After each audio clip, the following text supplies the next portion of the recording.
Bismillah, Assalamualaikum warahmatullahi wabarakatuh. Kaifahalukum anak-anak? Kembali lagi kita belajar tematik, tema 6. Kita memasuki subtema 2, pembelajaran 1, 2, dan 3. Yuk kita simak baik-baik apa saja yang Bu Nanda jelaskan untuk materi kali ini.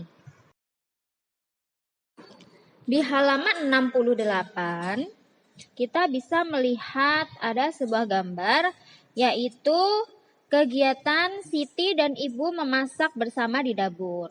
Siti membantu Ibu membuat tumis kangkung kesukaannya. Ibu meletakkan wajan di atas kompor, kemudian menyalakan api kompor. Tidak berapa lama, Ibu menuangkan sedikit minyak goreng ke dalam wajan. Siti diminta menunggu wajan tersebut sampai minyak goreng di dalam wajan itu panas. Tak berapa lama, timbul gelembung kecil dalam minyak goreng. Saat itulah Siti tahu bahwa minyak goreng itu telah cukup panas. Siti pun memasukkan bumbu-bumbu yang sudah dipotong ke dalam wajan. Sreng, terdengar suara dari dalam wajan ketika bumbu itu bertemu dengan minyak goreng yang panas. Aroma bumbu pun menyebar ke seluruh ruangan dapur. Sedap. Pernahkah kalian melakukan kegiatan yang serupa yang dilakukan oleh Siti dan ibunya? Menurut kalian, sumber panas apakah yang digunakan Siti untuk memasak? Dan mengapa minyak di dalam wajan itu bisa mengeluarkan gelembung kecil?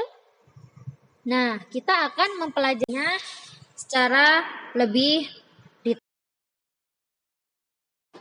Setelah kita tadi mengamati kegiatan Siti dan ibunya, kita mengambil kesimpulan bahwa panas yang tadinya bersumber dari api, kemudian panas tersebut berpindah ke wajan ya. Setelah itu panas dari wajan berpindah ke minyak goreng ya. Nah, setelah itu dibuat untuk memasak. Nah, itu membuktikan bahwa peristiwa tersebut mengalami perpindahan. Yang berpindah apanya? Panas ya. Jadi peristiwa tersebut membuktikan bahwa panas dapat berpindah. Bu Nanda mempunyai sebuah gambar, yaitu gambar matahari. Matahari letaknya dari planet kita sangat jauh, yaitu 152.100.000 kilometer ya.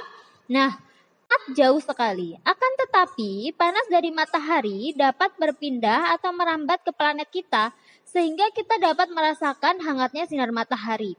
Selain itu, kita juga dapat merasakan memanfaatkan sinar matahari untuk menjemur pakaian, menjemur ikan, menjemur apalagi garam ya. Untuk apalagi ya, kegunaan matahari banyak ya. Nah, jadi matahari meskipun jauh tapi kita tetap bisa merasakannya.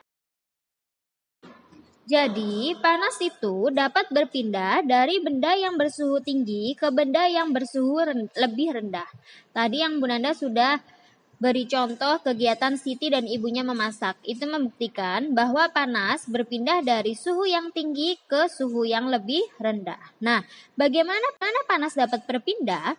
Jadi, panas dapat berpindah melalui 3 cara, yaitu konduksi, konveksi, radiasi.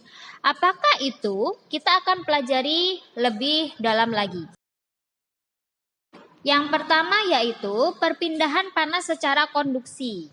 Jadi, perpindahan panas secara konduksi adalah perpindahan panas melalui zat perantara. Jadi, ada zat perantaranya. Contohnya apa? Bu Nanda memberikan 3 gambar yang ada di video ya. Yang pertama gambar kopi panas dengan sendok dan diaduk. Nah, itu adalah membuktikan bahwa saat kita membuat kopi yang panas, kita mengaduk-aduknya dengan sendok. Lalu setelah sendok itu kita angkat, lalu kita pegang ujung sendok yang tadi dimasukkan ke dalam kopi panas tersebut. Apa yang terjadi? Ujung sendok tersebut akan terasa panas. Nah, itu membuktikan bahwa perpindahan panas tersebut melalui zat perantara. Zat perantaranya apa? Sendok ya. itu membuktikan bahwa panas dapat berpindah. Kemudian gambar menggoreng telur menggunakan spatula ya. Jadi ketika kita menggoreng, ujung spatula tersebut yang kita gunakan untuk menggoreng telur, kita coba pegang, pasti ujungnya akan panas meskipun dia tidak bersentuhan dengan api kompor, hanya bersentuhan dengan wajan. Oleh karena itu dinamakan juga perpindahan panas melalui zat perantara ya. Itu contohnya. Kemudian contoh yang lain yaitu setrika listrik. Setrika listrik alat kerjanya menggunakan prinsip perpindahan panas secara konduksi. Jadi ketika setrika listrik dihubungkan dengan arus listrik, colokannya dicolokkan itu ya. Jadi nanti listriknya akan mengalir ke setrika, dan setrika tersebut akan, alas setrika yang bawah itu ya, besinya itu lama-lama akan panas ya. Jadi perpindahan listrik menjadi panas ya. Nah, itu juga termasuk perpindahan panas secara konduksi. Jadi perpindahan yang melalui zat perantara. Itu contoh-contohnya ya. Diingat-ingat ya. Itu adalah perpindahan panas. Tadi Bu Nanda sudah memberikan 3 contoh perpindahan panas secara konduksi. Apa saja tadi? Ujung sendok yang dipegang setelah dimasukkan ke dalam kopi panas. Ujung spatula yang digunakan untuk menggoreng. Kemudian setrika listrik. Apalagi contoh perpindahan panas secara konduksi dalam kehidupan kita sehari-hari. Bu Nanda memberikan 3 contoh lagi ya. Es batu yang meleleh saat dipegang karena suhu tubuh yang hangat pindah ke es ya. Lama-lama kita memegang es batu, ditaruh di tangan, lama-lama akan mencair. Karena apa? Karena tubuh kita, tangan kita itu hangat dan akan menyebabkan es batu meleleh. Kemudian piring menjadi panas ketika ditaruh makanan panas. Contoh, kita saat mengambil nasi di rice cooker ya, yang masih panas. Lalu kita taruh ke atas piring. Apa yang terjadi? Piring kita akan menjadi panas padahal sebelumnya tidak panas ya. Lalu knalpot motor yang sangat panas saat mesin dinyalakan. Knalpot awalnya dingin, karena mesin kita nyalakan, kemudian knalpot motor kita akan menjadi panas ya. Itu adalah contoh perpindahan panas secara konduksi dalam kehidupan kita sehari-hari. Tadi Bu Nanda sudah menjelaskan tentang perpindahan panas secara konduksi. Sekarang kita beralih ke perpindahan panas secara konveksi. Jadi kalau konduksi, perpindahan panas yang melalui zat perantara. Namun, jika perpindahan panas secara konveksi adalah perpindahan panas yang disertai dengan perpindahan partikel zat. Jadi, bendanya tidak bergerak ya, yang bergerak adalah partikel zatnya. Contohnya apa saja? Ketika kita merebus air. Nah, merebus air, apa yang bergerak? Yang bergerak adalah gelembung-gelembung yang ada di dalam air, ya kan? Nah, jadi gelembung-gelembung itu akan naik turun. Nah, karena di situ perpindahan panas, mengalami perpindahan panas. Jadi dari air yang tidak panas, dia akan berpindah ke bawah, kemudian terkena panas, dan dia ke atas lagi, kemudian ke bawah lagi, seperti itu terus sampai semua air mendidih dan semuanya panas. Itu adalah perpindahan partikel zat ya. Jadi yang berpindah adalah partikel zatnya. Kemudian terjadinya angin darat dan angin laut. Pada malam hari, daratan dapat cepat melepas panas daripada lautan. Akibatnya, tekanan udara di daratan lebih tinggi dibandingkan di laut. Perbedaan tekanan udara ini menyebabkan udara bergerak dari darat ke laut. Angin darat dimanfaatkan nelayan untuk melaut ya. Jadi angin darat itu juga terjadi perpindahan partikel zat. Itu terjadi karena perpindahan panasnya secara konveksi.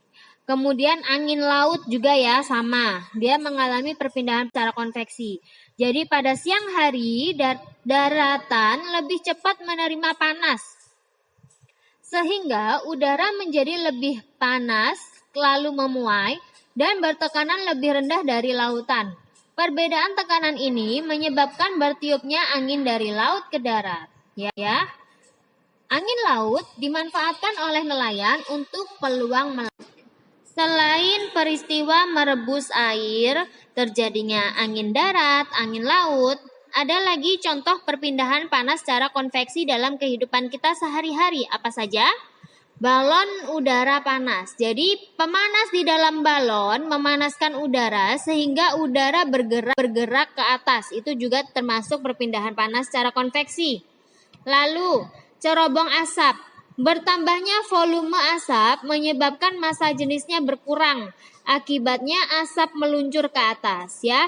Jadi ingat-ingat jika konveksi adalah yang berpindah yaitu partikel zatnya ya. Itu adalah konveksi. Dan yang terakhir adalah radiasi. Tadi apa saja?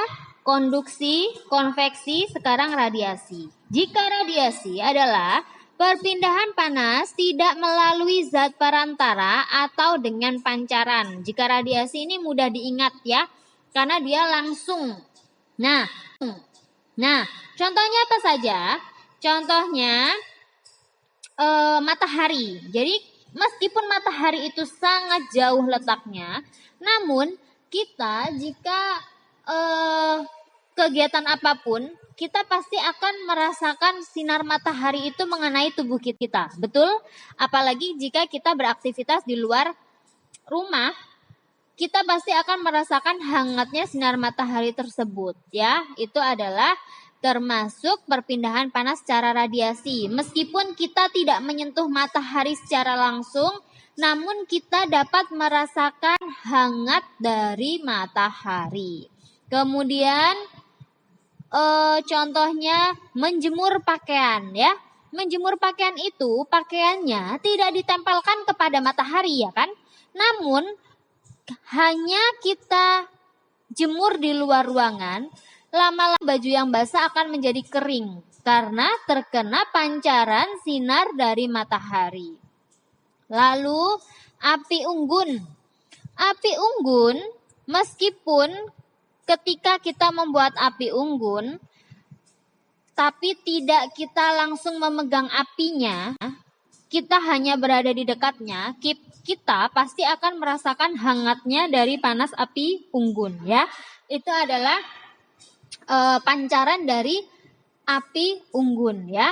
Kemudian ada lagi sama seperti lilin. Ketika kita menyalakan lilin, kemudian kita mendekat ke lilin, meskipun kita tidak menempelkan tubuh kita ke lilin, hanya mendekat saja, pasti kita akan merasakan hangat dari panas api lilin ya. Contoh lain perpindahan panas secara radiasi dalam kehidupan sehari-hari adalah petani mengeringkan padi dengan sinar matahari. Udara terasa panas ketika membakar sampah meskipun kita tidak dekat dengan sampah tersebut ya yang dibakar.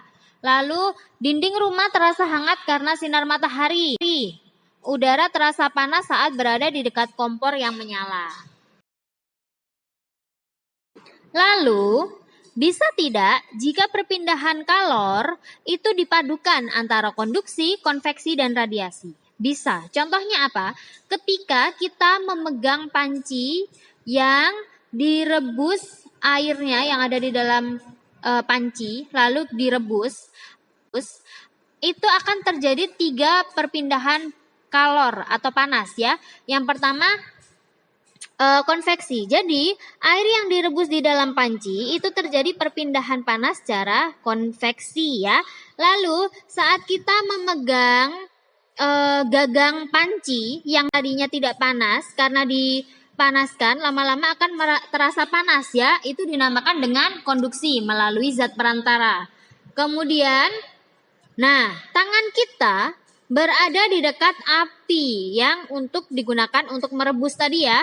Meskipun tangan kita tidak langsung bersentuhan dengan api, hanya mendekat dengan api, tangan kita akan merasa panas. Itu disebut dengan radiasi ya, terkena pancaran panas dari api. Nah, itu adalah contoh perpindahan kalor perpaduan dari konduksi, konveksi, dan radiasi. Baiklah, itu materi yang Bu Nanda sampaikan untuk kali ini. Ya, jadi Bu Nanda sudah menjelaskan tentang panas dan perpindahannya, tentang perpindahan kalor di sekitar kita. Apa saja tadi cara-cara perpindahan panas atau kalor? Konduksi, konveksi, dan radiasi ya. Jika masih bingung, boleh diulang-ulang videonya, buku paketnya dibaca, atau nanti boleh japri Bu Nanda bertanya ya. Baik, untuk kali ini tidak ada tugas, cukup menyimak materi yang Bu Nanda sudah sampaikan. Bu Nanda akhiri untuk materi kali ini. Assalamualaikum warahmatullahi wabarakatuh.